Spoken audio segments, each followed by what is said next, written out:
மயசு நேற்று வந்து பொங்கல் நீ தான் பானையை உடைச்ச, அதை பற்றி கொஞ்சம் அந்த அனுபவத்தை வந்து ஷேர் பண்ணுங்க. எப்படி இருந்துன்னா ஃபஸ்ட்டு கண்ணை கட்டி விட்டாங்க, எங்கேயும் ஒன்று விட்டாங்க. சரி, கண்ணை கட்டிக்கும் நான் எங்கே இருக்குன்னு எனக்கே தெரியல. அப்போ எப்படி உடைச்சிங்க?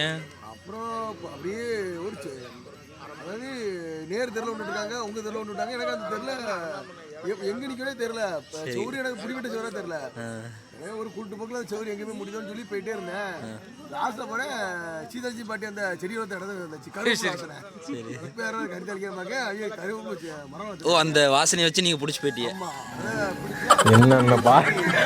என்னென்ன சொல்கிறோம் பாருங்க, கம்பி கட்டுற கதையெல்லாம் எடுத்து போடுறாங்க.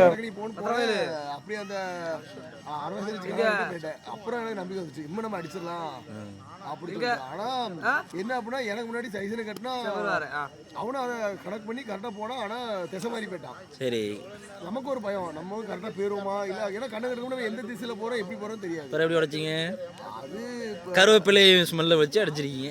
இல்லை, அடுத்து போன அங்கே டப் டப் சவுண்டு டபு டபு சவுண்டு.